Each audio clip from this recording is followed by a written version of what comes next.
Степаненко можна бити. Б'є Тарас Степаненко! Жубер!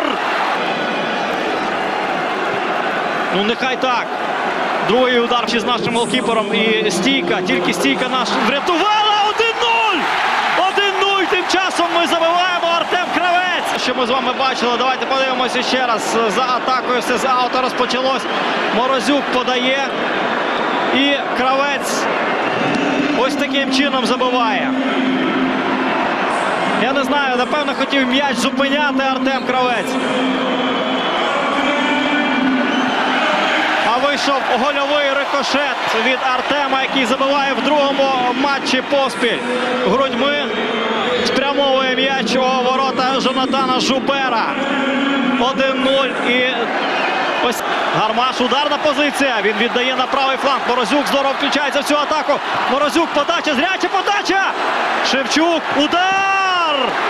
Заблокований удар, ще удар, 2-0! Денис Гармаш! Денис Гармаш!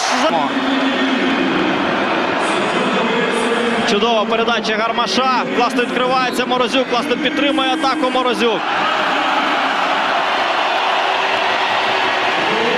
Ну і тут витискають максимум футболісти збірної України.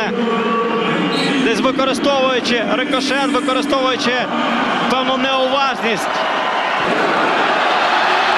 Сидорчук на замаху прибирає суперника. Сидорчук.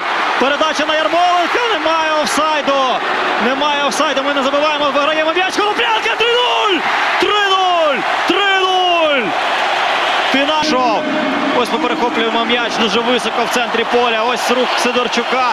Його гра на замасі. Передача на Ярмоленка. Немає офсайду. Але занадто жорстко зупиняє м'яч. Андрій Ярмоленко занадто далеко відпускає. Але не найкращим чином, на нашу користь, не найкращим чином ці ситуації грають футболісти збірної Люксембурга. І це використовує Євген Коноплянка. Його удар був дуже неприємним для Жубера. Мабуть, навіть не бачив моменту удару.